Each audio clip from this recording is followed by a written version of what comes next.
आला हजरत इमाम अहले सुन्नत मुजद्दिदीन मिल्लत मेरे आला हजरत से किसी ने पूछा था कि हजरत जी बीबी नात पढ़ सकती है? फतावा रज़विया की 14वीं जिल्द, बीबी मिलाद पढ़ सकती है? मिलाद। आला हजरत ने फरमाया अगर बीबी मिलाद पढ़ रही हो, नात पढ़ रही हो और उसकी आवाज गैर महरम के कानों तक जा रही हो, फरमाया उसे सवाब नहीं होगा, उसे हराम काम करने का गुनाह दिया जाएगा।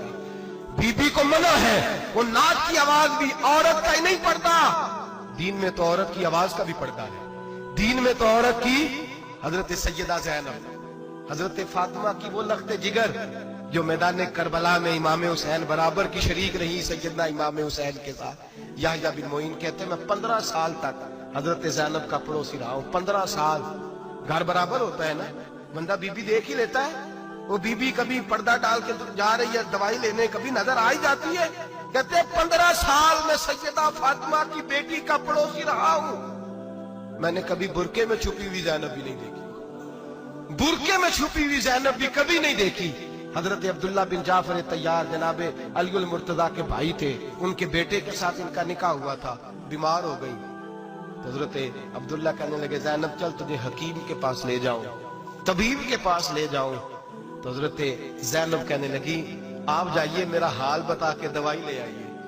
तो हजरत अब्दुल्ला जाफर तैयार कहने लगे शरीयत में गुंजाइश है डॉक्टर के पास जाने, हकीम के पास जाने की गुंजाइश है, तू चलती क्यों नहीं? तो हजरत ज़ैनब कहने लगी शरीयत में गुंजाइश तो है, पर अब्दुल्ला मेरी मजबूरी ये है कि मैं फातिमा की बेटी हूं। शरीयत में गुंजाइश तो है पर मेरी मजबूरी ये है कि मैं हुसैन की बहन हूं। शरीयत में गुंजाइश है पर मैं हसन की बहन हूं।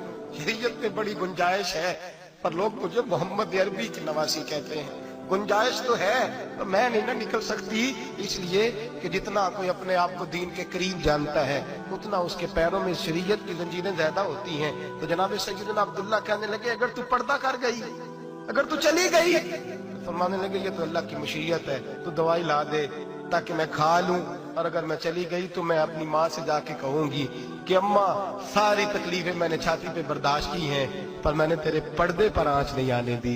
मेरे भाई ये उसवा नूर है, ये उसवा हसना है, ये हमें सिखाया जा रहा है। मेरे हबीब करीम की बीवियों का ये हाल था। बीवियों का अपने घर के आंगन में हजरत आयशा सिद्दीका, हजरत सौदा जनाबे हफ्सा अपने सेल में जब बैठती थी ना तो दीवार की तरफ मुंह करके बैठती थी, दीवार के साथ लग के दीवार की तरफ। बीबियां अपने घर के अंदर भी दीवार की जानब मुंह करके बैठती थी। लोग पूछती, बीबियां पूछती कि अपने घर में भी दीवार को मुंह करने का मतलब? कहती हो सकता है कुछ छत पे चढ़े अचानक नजर पड़े तो हम चाहती हैं फिर भी हमारा चेहरा नजर ना आए उसे, फिर भी हमारा चेहरा नजर। हम अपने घर के अंदर भी पाबंद रहती हैं कि हमारे चेहरे नजर ना आए। खुदा रा बड़े पैसे जिंदगी में लुटाए हैं, 1000 1500 बुरके पे भी खर्च करो, वो घर ले जाओ, वो अम्मा को भी दो, बहन को भी दो, बीवी को भी दो, उसको कोई ये पहन ले। इसलिए कि जब तू हजरत फातिमा के तरीके का पर्दा करेगी तो तेरे आंगन में सैयदा ज़ैनब की तरह की बेटियां पैदा होंगी, वो उस सुन्नत पे चलने वाली बेटियां तेरे आंगन में आएंगी। खुदारा मेरे भाई आज ये नियत करो, ये इरादा करो और अपने घरों को पर्दे का पाबंद बनाओ। अगर एक बेटी पर्दादार हो गई तो कई खानदान पर्दादार हो जाएंगे, अगर एक बेटी पर्दादार हो गई तो कई घराने संवरेंगे, कई जगह पे नूर फैलेगा। ऐ अर्श के मालिक, ऐ मेरे महबूब के खुदा, तुझे वास्ता है मेरे महबूब की बीवियों का और तुझे सदका हुजूर की शहजादियों का।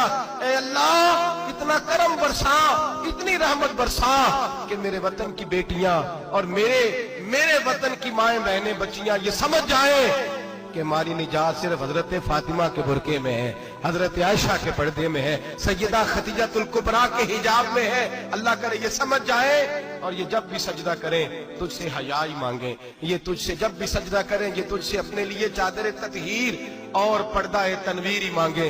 अल्लाह करे मुझ बेअमल की मुंह से निकले हुए लफ्ज किसी के दिल में तासीर बन के उतरे और फिर दुनिया के अंदर ये रिवाज आम हो कि हर कोई पर्दा करे, हर कोई बापर्दा हो जाए। ऐ अल्लाह तू तासीर नाजिल फरमा, ऐ अल्लाह तू अमल की दौलत नाजिल फरमा, ऐ अल्लाह हमारी बेटियों को इज्जत की चादर अता फरमा। हमेशा मिदहत खैरुल अनाम में गुजरे, दुआ है ये उम्र दरूद व सलाम में गुजरे। आखिर